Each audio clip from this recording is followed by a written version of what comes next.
Ibu. Perkenalkan, saya Breni yang bertugas pada malam hari ini yang akan membantu Ibu pada malam hari ini. Bagaimana Ibu, kabarnya sehat? Alhamdulillah, kalau Ibu keadaannya sehat. Ada keluhan Ibu dengan akan menggunakan KB 3 bulan ini atau ingin mengganti dengan KB yang implan? Kalau yang implan itu kelebihannya apa sama yang suntik? Baik, di sini saya akan sedikit menjelaskan ya Bu tentang kelebihan KB implan itu apa, kemudian cara melakukannya bagaimana, terus kita indikasinya apa, kemudian seperti itu.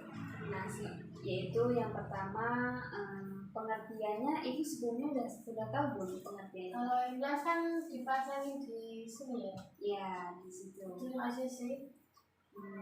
Baik. Jadi pengertian dari implan itu ada AKBK atau alat kontrasepsi bawah kulit. Nah, bisa disebut dengan idoplan atau implan biasanya. Nah, dengan benar kontrasepsi implan ini adalah metode kontrasepsi berupa susuk atau batang.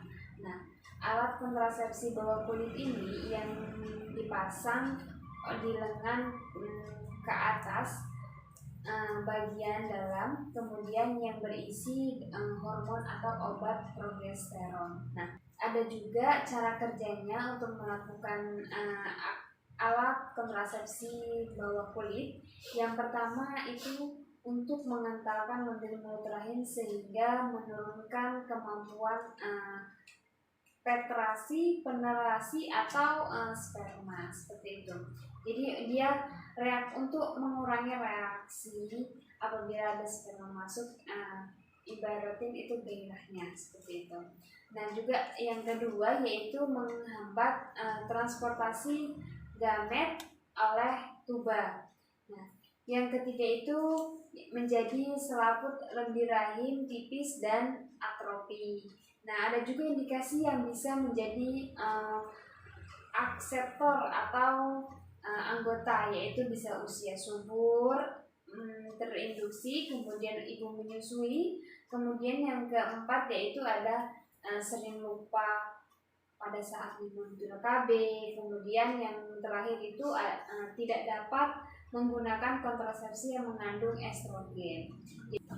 Untuk memastikan bahwa ibu termasuk dalam kriteria indikasi kontrasepsi, alat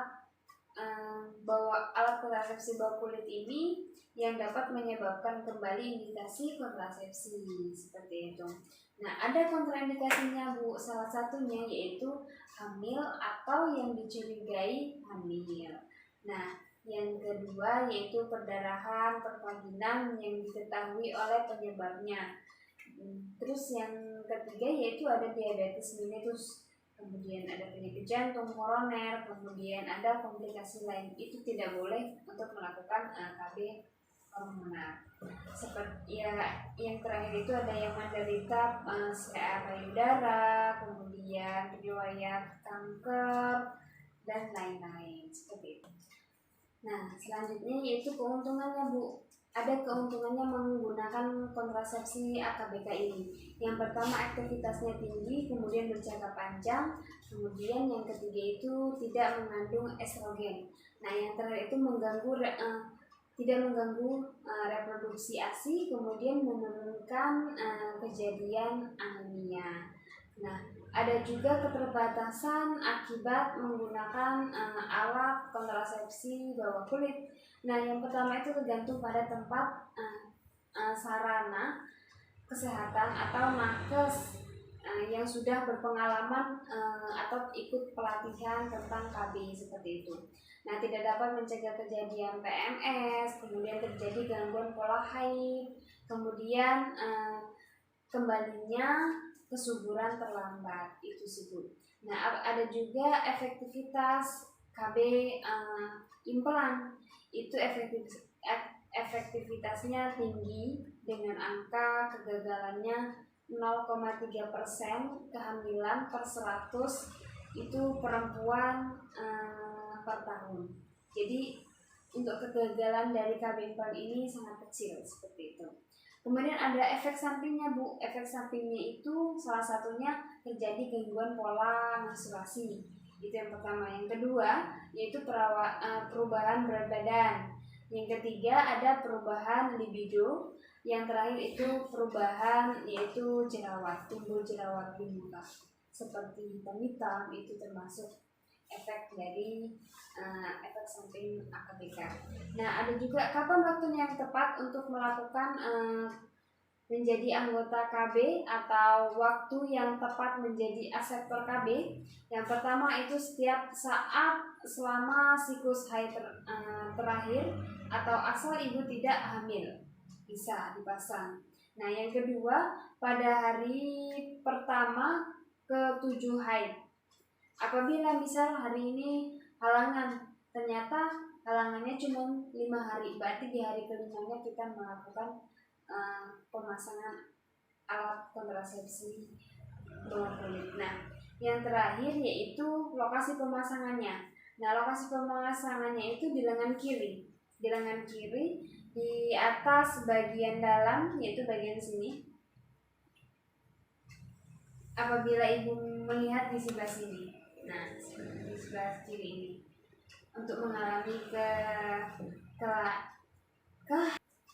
ibu yang bagi ibu yang tidak mengalami ketiadaan atau kidal bisa melakukan sebelah kanan seperti itu. Ada juga waktu untuk kontrolnya, itu 1 minggu setelah pemasangan. Kemudian sewaktu-waktu apabila ibu ada keluhan, itu bisa konsultasi ke tempat kita pemasangan kontrasepsi alat bawah kulit seperti itu. Bagaimana dengan penjelasan saya? Iya, jelas. Baik, kalau begitu mudah-mudahan nanti ini bermanfaat dan membuat ibu lebih nyaman, lebih tenang pada saat setelah pemasangan alat kontrasepsi bawah kulit ini. Ya Bu, terima kasih. Saya pamit dulu ya. Iya Bu, hati-hati di jalan. Assalamualaikum.